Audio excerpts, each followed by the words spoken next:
Today we're going to be talking about 5 things to never do as a junior engineer. And honestly, I don't think any engineers out there should be making these mistakes that I'm about to tell you.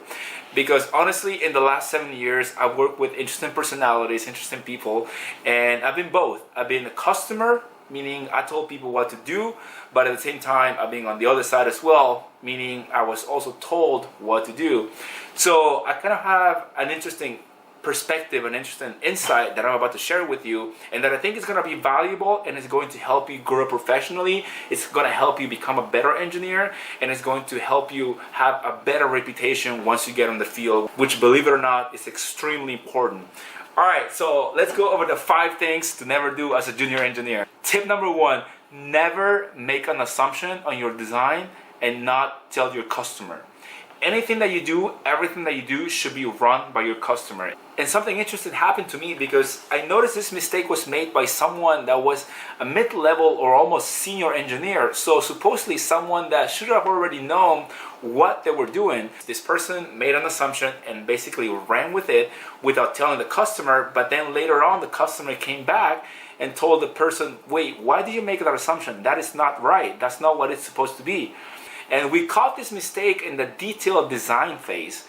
So obviously this causes a lot of discussion, this causes a lot of setbacks, and you may lose schedule. That may lead to an increase in cost of the design, something that no one likes. If your design takes longer and therefore costs much more, no one likes that. So always communicate, communicate, communicate. Number 2 thing to never do as a junior engineer, never tell your customer that sucks. And this honestly was said to me once by a young engineer. She was probably a few months into the job. She just got out of college, and I was presenting a problem that I had with some drawings, and I told her that we needed to get something done because we needed to meet the deadline. And so what happened was, she basically said that there was nobody that could get it done because everybody was out of the office. And I was like, okay, well, who's gonna get it done? I need to get this done. And she basically said, oh, I'm sorry, that sucks. Oh, okay, so that sucks that I have to get it done, and you know, this is your responsibility. You guys made the mistake. I need to get this done. But this is something that shouldn't be done, you know, and not just because she told me that sucked, but because in general you should go above and beyond for your customer. Any business out there is going to tell you just that. Customers are not always right, but when they're not right, you have to tell them why, and always provide a solution on what to do if something is not going to work. But always go above and beyond for your customer, and never tell your customer that sucks. Especially if you own your own business, you know, especially if you own your own business.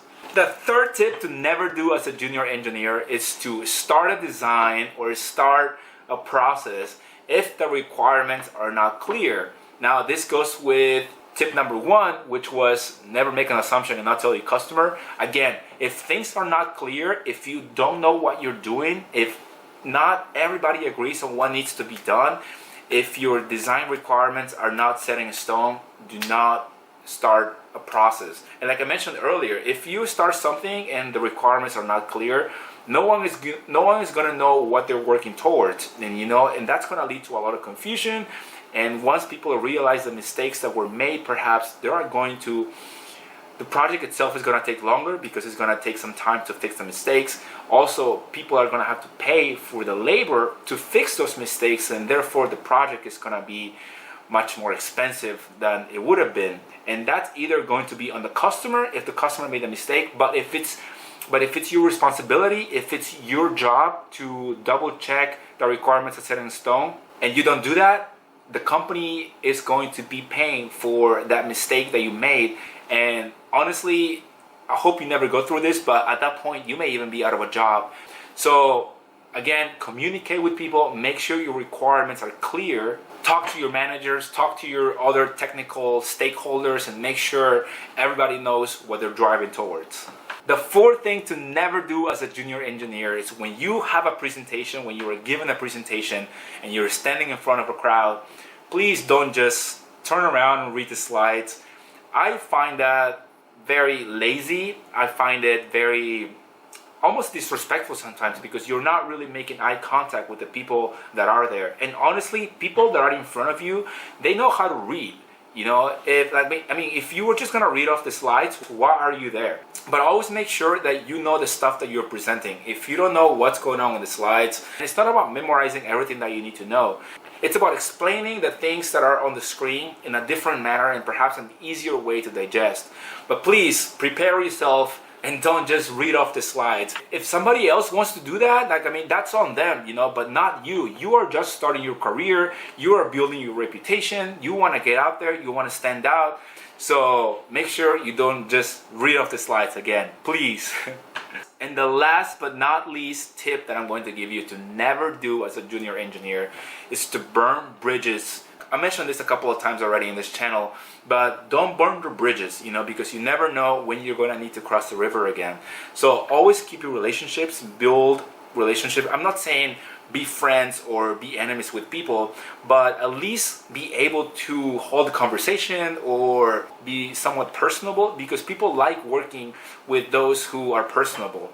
And not only that, but it's also going to increase some confidence in you as an engineer. And if you do a great job, if you pair that with interpersonal skills, that's going to set you apart from many people. People are going to want to work with you. They're going to give you opportunities. If they see that there are other opportunities available for you and you want those opportunities, you are going to most likely take priority over other people who they don't like, because honestly, and believe it or not, politics is a real thing when you come to the office. When you come to the office world, it's a real thing. So make sure you take care of your relationships, make sure you get along with others, and don't burn any bridges, because again, you never know when you're going to need to cross the river again. Now, I want to know what you think. Like, do you have any pieces of advice, things that perhaps if you are already a mid-level or senior engineer out there, do you have any piece of advice for younger engineers to never do when they're junior engineers out there? So with that being said, I want to know what you think. Let me know in the comments below. Don't forget to like the video, subscribe to the channel, and if you want to work with me one-on-one, just make sure to drop me a message. I'm going to leave a link on the description of this video. And with that being said, alright guys, I hope you enjoy your week, and I'll see you in the next one. Peace.